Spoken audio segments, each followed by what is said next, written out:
صالح علیہ السلام کا گھر پہاڑ کی بلندی پر تھا۔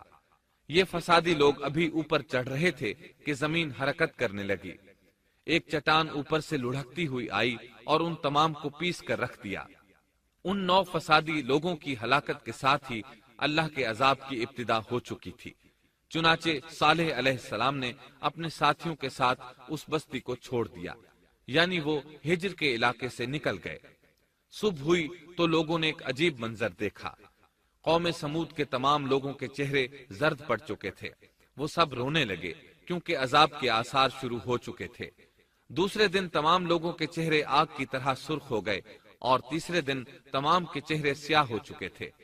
اپنی یہ حالت دیکھ کر سب لوگ رونے اور چیخ پکار کرنے لگے، اپنی قبریں کھودنے لگے۔ اب انہیں یقین ہو چکا تھا کہ عذاب کا وعدہ برحق تھا۔ اللہ تعالیٰ نے انہیں پہلی قوموں کی طرح ایک قسم کا عذاب نہیں دیا تھا، جیسے قوم نوح کو صرف طوفان کے ذریعے ہلاک کیا گیا، قوم عاد کو صرف طوفانی ہوا کے ذریعے ہلاک کیا گیا، لیکن قوم سمود کو اللہ تعالیٰ نے طرح طرح کے عذابوں سے دوچار کیا، اس لیے کہ انہوں نے اپنی مطلوبہ شرط پوری ہونے کے باوجود ایمان قبول نہیں کیا تھا۔ عذاب کی ابتدا زلزلے سے ہوئی، زمین حرکت کرنے لگی۔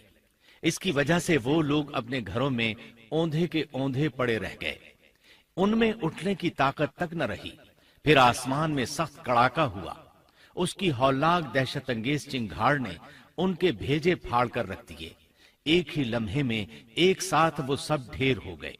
ان کی ہلاکت اور تباہی کو بیان کرتے ہوئے اللہ تعالی سورۃ الذاریات آیات 43 تا 45 میں فرماتے ہیں، اور سمود کے قصے میں بھی عبرت ہے جب ان سے کہا گیا کہ تم کچھ دن تک فائدہ اٹھا لو، لیکن انہوں نے اپنے رب کے حکم سے سرتابی کی، اس پر انہیں ان کے دیکھتے دیکھتے تیز و تند کڑاکے نے ہلاک کر دیا، پس نہ تو وہ کھڑے ہو سکے اور نہ بدلہ لے سکے۔ اسی طرح سورہ ہود میں اللہ تعالیٰ نے ان کی تباہی کا نقشہ اس طرح کھینچا ہے کہ ایک زور کی کڑک نے ان ظالموں کو آ لیا، پھر تو وہ اپنے گھروں میں زانوں کے بل مردہ پڑے رہ گئے، ایسے گویا کہ وہ کبھی آباد ہی نہ تھے۔ سورۃ القمر میں اللہ نے ان کی رسوائی ان الفاظ میں بیان کی ہے، ہم نے ان پر ایک چیخ بھیجی، پھر وہ ایسے ہو گئے جیسے کانٹوں کی باڑ کا چورا۔ دوسری طرف صالح علیہ السلام اور ان کے ساتھیوں کو اللہ تعالیٰ نے اپنی رحمت سے نجات دی۔ اللہ تعالیٰ سورہ ہود آیت 66 میں فرماتے ہیں، پھر جب ہمارا فرمان آ پہنچا ہم نے صالح اور ان پر ایمان لانے والوں کو اپنے فضل سے اس سے بچا لیا اور اس دن کی رسوائی سے بھی، یقیناً تیرا پروردگار نہایت توانا اور غالب ہے۔ اس قوم کے آثار آج تک باقی ہیں۔ مدینہ منورہ کے شمال مغرب میں ان کے گھر موجود ہیں۔ اب یہ علاقہ مدائن صالح کے نام سے مشہور ہے۔ سورۃ النمل میں اللہ تعالیٰ فرماتے ہیں، پس یہ ان کے گھر ہیں جو ان کے ظلم کے سبب ویران پڑے ہیں، بے شک اس میں دانش مندوں کے لیے نشانیاں ہیں۔ اللہ تعالیٰ نے ان کے نشانات کو آج تک باقی رکھا ہے تاکہ بعد میں آنے والوں کو یقین ہو جائے اور کسی قسم کا شک نہ رہے۔ عذاب کے آثار نمودار ہونے پر صالح علیہ السلام نے ان سے فرمایا تھا، اے میری قوم، میں نے تمہیں اپنے پروردگار کا حکم پہنچا دیا تھا اور میں نے تمہاری خیر خواہی کی، لیکن تم لوگ خیر خواہوں کو پسند نہیں کرتے۔ اس کے بعد صالح علیہ السلام اپنے ساتھیوں کے ساتھ وہاں سے ہجرت کر کے فلسطین آ گئے، وہیں رملہ نامی بستی میں رہنے لگے اور یہیں آپ کی وفات ہوئی۔ نبی کریم صلی اللہ علیہ وسلم صحابہ کرام رضی اللہ عنہم کے ساتھ تبوک تشریف لے گئے تو آپ نے مدائن صالح کے قریب قیام فرمایا تھا۔ صحابہ نے ان کنووں سے پانی لے لیا جو قوم سمود کے استعمال میں رہے تھے، کچھ برتن بھی وہاں سے لے لیے۔ آپ کو پتا چلا تو آپ نے حکم فرمایا، ان برتنوں کو توڑ دو اور اس پانی کو بہا دو اور اس پانی سے جو کھانا تیار کیا ہے اس کو الٹ دو۔ آپ نے انہیں ان گھروں میں داخل ہونے سے بھی روک دیا جن میں اللہ کا عذاب نازل ہوا تھا۔ آپ صلی اللہ علیہ وسلم نے فرمایا، میں ڈرتا ہوں تم پر بھی ایسا عذاب نہ آ جائے جیسا ان پر آیا تھا، اس لیے ان کے علاقے میں داخل نہ ہوا کرو، اور اگر داخل ہونا پڑ جائے تو روتے ہوئے داخل ہوا کرو، اور رونا نہ آئے تو رونے جیسی شکلیں بنا لیا کرو تاکہ تمہارا شمار ظالموں میں نہ ہو۔ اللہ تعالیٰ فرماتے ہیں، آگاہ رہو، قوم سمود نے اپنے رب سے کفر کیا، سن لو ان سمودیوں پر پھٹکار ہے۔ قرآن میں ان کا قصہ 26 سے زائد مرتبہ بیان کیا گیا ہے۔ اس کے بعد لوگ ایمان کی حالت میں امن چین کی زندگی بسر کرنے لگے، لیکن پھر نئے سرے سے ان میں خرابی پیدا ہوئی۔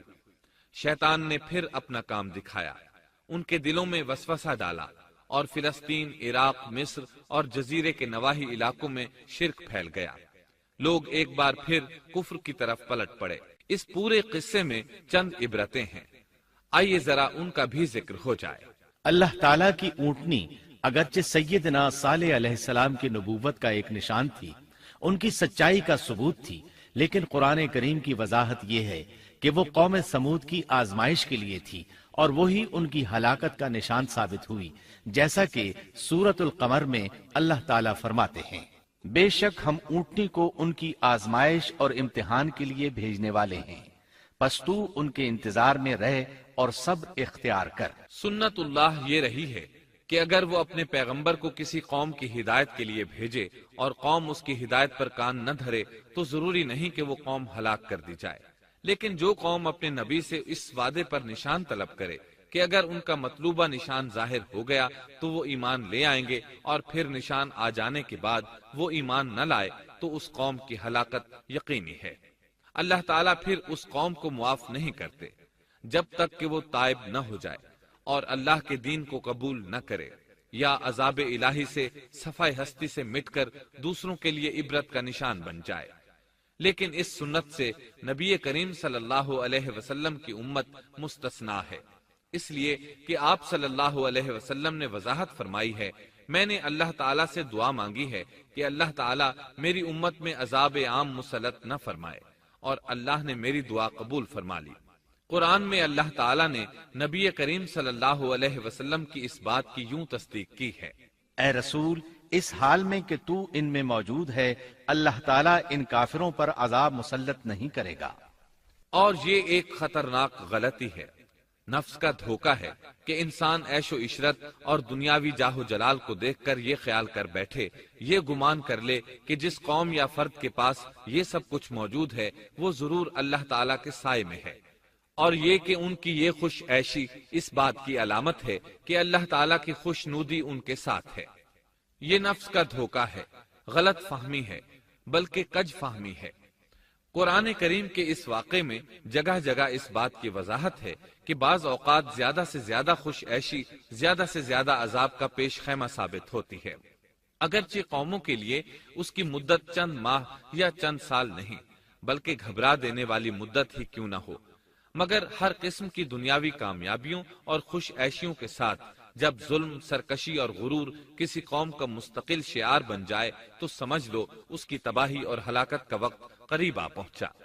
اللہ تعالیٰ فرماتے ہیں، تیرے رب کی پکڑ بہت سخت ہے، لیکن اس کے ساتھ ہی یہ بات بھی ہے کہ کسی قوم میں تمام تر خرابیوں کے باوجود اگر قوم سے اکثر افراد اللہ کے شکر گزار ہوں، اس کے بندوں کے ساتھ انصاف کرنے والے اور آپس میں نیک نیت اور خیرخواہی کرنے والے ہوں تو بلا شبہ وہ اللہ کے ہاں مقبول بندے ہیں، اور انہی کو دنیا اور آخرت کی کامیابیوں کی بشارت ہے، اور انہی کے لیے یہ دنیاوی عیش اللہ کی بے انتہا نعمتوں کی علامت ہے۔ انہی الفاظ پر سیدنا صالح علیہ السلام کا قصہ اختتام کو پہنچا۔